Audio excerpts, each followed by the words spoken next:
Salut à tous. Bon, alors comme vous l'avez compris, aujourd'hui on va faire une petite vidéo. En fait, on va parler des tomates.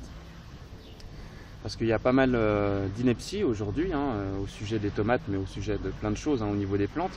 Mais on va prendre l'exemple des tomates parce que par exemple aujourd'hui, il y a vraiment la pensée populaire dit qu'il faut absolument tailler les tomates pour avoir une meilleure production de tomates. Donc d'ailleurs, ce qui est rigolo d'ailleurs, c'est qu'on dit on enlève, on coupe, on taille les gourmands. Alors c'est rigolo parce que déjà on dit les gourmands comme si ces feuilles en fait étaient gourmandes, mais je pense que c'est déjà plutôt nous les gourmands parce que c'est nous qui voulons absolument plus de fruits et on va mutiler une plante pour avoir plus de fruits. Donc c'est plutôt nous les gourmands plutôt que les tiges qu'on veut déjà couper. Bon, déjà première ineptie, première incohérence. Mais voilà, on dit souvent que si on ne coupe pas ces gourmands, on aura une moins bonne production de tomates que si on les coupe, on a une meilleure production. Et on le justifie souvent parce qu'on dit que si en fait on coupe ces gourmands, il y aura plus de sève qui va pouvoir aller dans les fruits. Mais ça c'est totalement une ineptie parce que dire qu'il y aura plus de sève pour aller dans les fruits, c'est pas vrai du tout. Même si effectivement quand on taille on s'aperçoit que ceux qui taillent ont plus de fruits que ceux qui taillent pas, mais ça c'est la première année. Voilà, je vais l'expliquer ensuite. Mais voilà, croire que parce qu'on va tailler des branches, les gourmands, qu'on aura plus de sève, c'est totalement une ineptie parce qu'en vérité, si on crée une plaie en fait à la plante, il va falloir qu'elle fasse monter beaucoup plus de sève, elle va utiliser de la sève pour se cicatriser. Donc je vois pas en quoi on va gagner de la sève pour les fruits puisqu'elle va déjà devoir donner toute son énergie, toute sa sève pour se cicatriser. Donc c'est pas terrible. Et en plus de ça, on remarque souvent, d'ailleurs surtout les pieds de tomates, ont souvent des maladies. Comme le mildiou ou des parasites et compagnie qui viennent sur les plantes. Mais c'est sûr que quand on vient tailler une tomate, on est en train d'abaisser son immunité parce que on la rend fragile. Parce qu'une plaie, forcément, les envahisseurs peuvent plus vite attaquer une plante qui a des plaies, qui est un peu en dégénération, parce que forcément on vient de lui couper, qu'une plante qui est optimum et qui n'a pas de plaie. Donc forcément, si on se met à tailler nos tomates, après on va devoir mettre tout un tas de fongicides, de pesticides, enfin tout ce qu'on veut, tout un tas d'engrais, tout un tas de choses, tout un tas de produits chimiques en fait, pour pouvoir sauver notre plant parce qu'il sera malade en vérité. Alors que si on le laisse tranquillement, il ne sera pas malade notre plant. Voilà, donc il y a déjà cette première ineptie, c'est vraiment... Et en fait, je vais vous dire pourquoi, quand on coupe les gourmands, pourquoi on a plus de production de tomates? C'est pas du tout parce qu'on utilise mieux, parce que l'homme il est intelligent donc il a mieux utilisé la sève de la plante pour les fruits, non pas du tout. C'est parce qu'en fait quand on fait ça, la plante elle stresse et elle se sent mourir. Pour elle a l'impression qu'elle va mourir.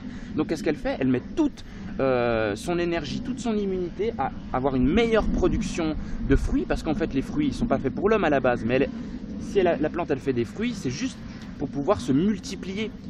Grâce aux fruits, ça va propager des graines de partout et donc elle va pouvoir se multiplier. Et c'est que parce qu'elle est stressée, qu'elle a l'impression qu'elle va mourir, qu'elle va faire plus de fruits pour pouvoir se protéger en fait, pour pouvoir se perpétuer dans le temps.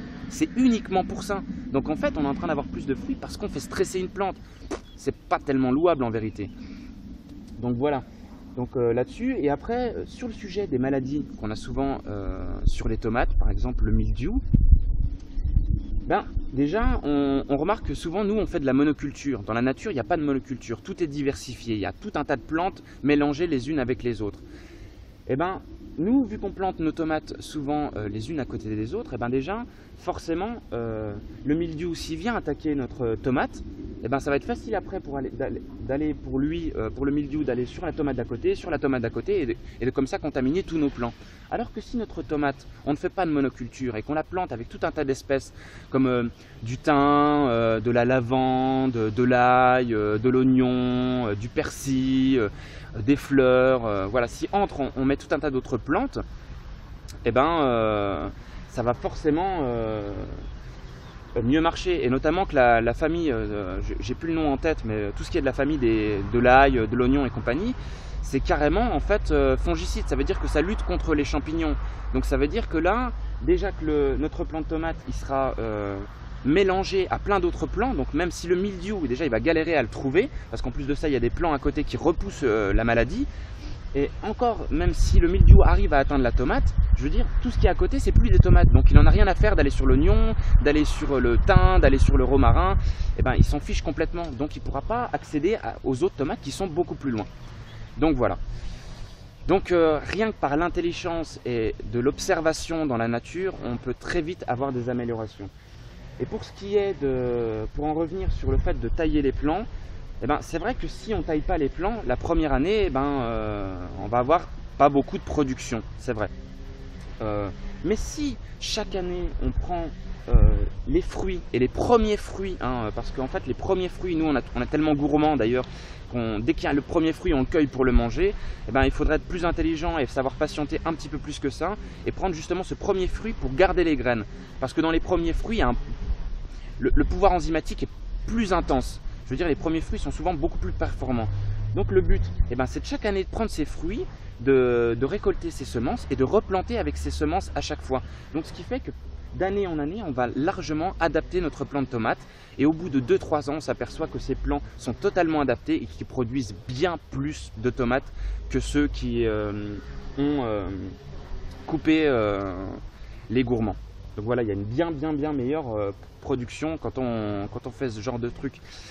Et puis après, pour vraiment adapter, et je finirai par ça, pour vraiment pouvoir adapter nos plants, il y a une très bonne technique. C'est par exemple si vous voulez adapter vos plants de tomates à la sécheresse, à pousser en plein soleil sans eau, et ben vous allez planter tout un tas de tomates comme ça sur une zone bien sèche de votre terrain, et vous allez les laisser, sans les arroser, sans s'en occuper, sans rien du tout.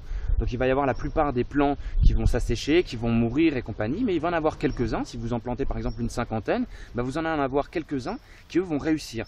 Et ils vont avoir une production, ils vont être bons. Et ben c'est de ceux-là qu'il faudra prendre les graines chaque année. Ce sont des meilleurs plants qui n'auront pas chopé de maladie, qui auront réussi à pousser sans eau, dans une terre aride et en pleine sécheresse. Et ben voilà, c'est de ces plants-là qu'il faudra prendre les premiers fruits pour reprendre ces graines et les ensemencer à chaque fois, pour habituer nos plants à notre terroir. Parce qu'on a tous des terroirs et des terres différents, donc il faut adapter les plants à son terroir.